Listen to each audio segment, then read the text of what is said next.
औज़ु बिल्लाहि मिनश्शैतानिर्रजीम बिस्मिल्लाहिर्रहमानिर्रहीम।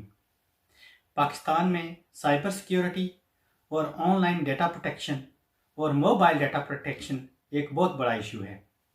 इस वीडियो को रिकॉर्ड करने से पहले जब मैं अपनी इन्फॉर्मेशन को फाइनल तरतीब दे रहा था तो मुझे एहसास हुआ कि मैं एक संगीन गलती कर चुका हूँ कि जिस फिगर को मैं 1,15,00,000 समझ रहा था वो हकीकत में 11,50,00,000 है।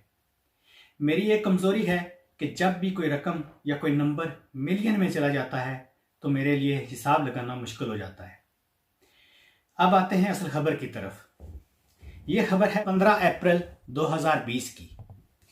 पाकिस्तान में वाक़ई एक cyber security firm Reuters threat intelligence ने इस बात का खोज लगाया कि डार्क वेब पर किसी नामालूम हैकर की तरफ से 11,50,00,000 पाकिस्तानी मोबाइल यूज़र्स का डेटा फरोख्त करने के लिए इश्तिहारी मुहिम चलाई जा रही है। ये मालूमात हाल ही में चोरी हुई हैं और इश्तिहारी मुहिम के दौरान मुसलसल अपडेट हो रही हैं। इन रिसर्चर्स का ये दावा है कि हैकर इससे माली फ़ायदा उठाना चाहते हैं और इन मालूमात की कीमत 300 बिटकॉइन जो कि डॉलरों में 21 लाख डॉलर बनती है और पाकिस्तानी रुपयों में इसकी कीमत 33,56,00,000 रुपये बनती है। और इस हिसाब से पर हेड यानी एक बंदे की कीमत तकरीबन 2 रुपये 92 पैसे बनती है। और ये डेटा जो चोरी हुआ है ये पाकिस्तान की मुजमी आबादी का तकरीबन 50% है। आपको अंदाज़ा हो जाना चाहिए कि एक अननाउन इंसान डार्क वेब पर बैठा पाकिस्तान के लोगों का ज़ाती हसास डेटा बेच रहा है और हमारे इदारों को खबर तक नहीं। इन रिसर्चर्स का दावा है कि इन अवामल का डार्क वेब पर प्रीमियम अकाउंट है जहां ये इश्तिहारी मुहिम चलाई जा रही है। ताहम अभी तक ये बात वाज़ेह नहीं है कि कोई ख़ास टेलीकम्युनिकेशन कंपनी इन हैकर्स का शिकार हुई है या बहुत सी कंपनियों का डेटा चोरी किया गया है। ये बात भी वाज़ेह नहीं है कि डेटा की चोरी एक ही दफ़ा की गई है या ये काम एक अरसे से जारी था। ये मालूमात इतनी जामे और मुनज़्ज़म हैं कि इनकी मदद से कोई भी शख्स जिसका डेटा चोरी किया गया है उस तक पहुंचा जा सकता है। रियूटर्स का कहना है कि मुमकिन है इन कंपनीज को पता ना हो कि इनका डेटा चोरी हो गया है और यह भी मुमकिन है कि वो कंपनीज जानबूझकर इस हकीकत को छुपा रही हूं। बहरहाल दोनों सूरतों में कस्टमर्स के लिए यह बहुत ही खतरनाक बात है। इससे पहले कनाडा की एक मोबाइल कंपनी फ्रीडम मोबाइल के 15 लाख कस्टमर्स का डेटा चोरी हुआ था जो कि बगैर किसी पासवर्ड प्रोटेक्शन के एक अनप्रोटेक्टेड सर्वर पर पड़ा हुआ था। और इससे भी पहले नवंबर 2018 में मुल्क के साइबर क्राइम चीफ ने इस बात का इंकिशाफ किया था कि पाकिस्तान के तकरीबन तमाम बैंकों का डेटा डार्क वेब पर मौजूद है। उस वक्त के FIA के चीफ मोहम्मद शोएब ने एक cyber security firm group IB के हवाले से इस बात का इंकिशाफ किया था कि पाकिस्तान के तमाम प्राइवेट बैंकों का डेटा कंप्रोमाइज्ड है। उस वक्त तकरीबन 20,000 खातेदार इस सिक्योरिटी ब्रीच से मुतासर हुए थे और 22 बैंकों के कस्टमर्स का डेबिट कार्ड और क्रेडिट कार्ड का डेटा चोरी हुआ था। FIA ने इस वाक़े से मुतल्लिक कुछ गिरफ्तारियां करने का दावा भी किया था जिनमें यह दावा भी किया गया था कि इंटरनेशनल गैंग के कुछ लोग भी शामिल हैं।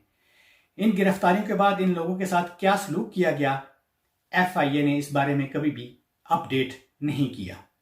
दुनिया में इस तरह के वाक़यात होते रहते हैं लेकिन दुनिया पर्सनल मालूमात को बहुत सीरियस लेती है जबकि पाकिस्तान में इस मामले को ज़्यादा सीरियस नहीं लिया जाता।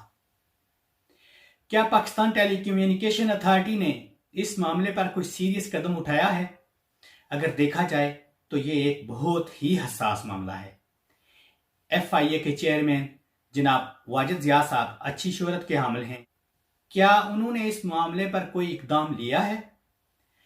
हमारे इदारों को इस सूरत हाल को संजीदगी से लेना पड़ेगा और मोबाइल कंपनियों को पाबंद करना पड़ेगा कि वो कस्टमर्स की पर्सनल मालूमात को संजीदगी से लें। पाकिस्तान में मोबाइल नेटवर्क कंपनीज का आवे का आवा ही बिगड़ा हुआ है। ऐसे लगता है जैसे वो किसी रेगुलेटर के बगैर काम कर रही हूँ। साइंस और टेक्नोलॉजी के वजीर जनाब चौधरी फवाद साहब को भी जागना पड़ेगा। अगर इसी तरह डाटा चोरी होता रहा तो ये भी मुमकिन है कि हसास पोजीशन पे तैनात मुल्क के अहम लोगों का डेटा भी चोरी हो जाए, और ये भी हो सकता है कि इनका डेटा ऑलरेडी चोरी हो चुका हो। क्या आप तस्वर कर सकते हैं कि मुल्क के आर्मी चीफ का पर्सनल डाटा चोरी हो जाए, या पाकिस्तान के वजीर आजम की पर्सनल हसास इंफॉर्मेशन कोई हैक कर ले? पाकिस्तान में मोबाइल टेक्नोलॉजी का इस्तेमाल आम लोग करते हैं और वो टेक्नोलॉजी के मुतल्लिक हसासियत के बारे में बिल्कुल नाबलद हैं। पाकिस्तान में साइबर सिक्योरिटी को बहुत सीरियस लेने की ज़रूरत है। पाकिस्तान के ऐवानों में बैठे सिलेक्टेड और इलेक्टेड लोगों को मॉडर्न टेक्नोलॉजी से खुदा वास्ते का बैर है, और इसी वजह से कुछ दिनों पहले जब इनसे कहा गया कि कौमी असम्बली का इजलास ऑनलाइन कर लेते हैं वीडियो कॉन्फ्रेंसिंग के जरिए, तो उनको मौत पड़ गई थी। और इसी बैर की वजह से ओवरसीज पाकिस्तानी आज तक वोट के बुनियादी हक से महरूम हैं। ये एक लंबा टॉपिक है जिस पर फिर कभी बात होगी। मैं ज़्यादा कुछ नहीं कहूँगा, बस इतना ही कहूँगा कि अगर हसास मालूमात किसी मुल्क दुश्मन एजेंसी के हाथ लग जाएं तो पाकिस्तान के लिए कोई मुश्किल बन सकती है। लिहाजा मेरी अरबाब इख्तियार से गुजारिश है कि जिस मोबाइल कंपनी का डाटा चोरी हुआ है उसके जिम्मेदारान को कानून के मुताबिक सजा दी जाए, और अगर वो किसी गफलत के मुर्तकिब हुए हैं तो इनका लाइसेंस भी मनसूख किया जाए। बहुत बहुत शुक्रिया। अल्लाह हाफिज़। मिलते हैं किसी नई वीडियो के साथ। आपसे गुजारिश है कि मोहम्मद महफूज ऑफिशियल को सब्सक्राइब करें, लाइक करें और वीडियोस को शेयर करें।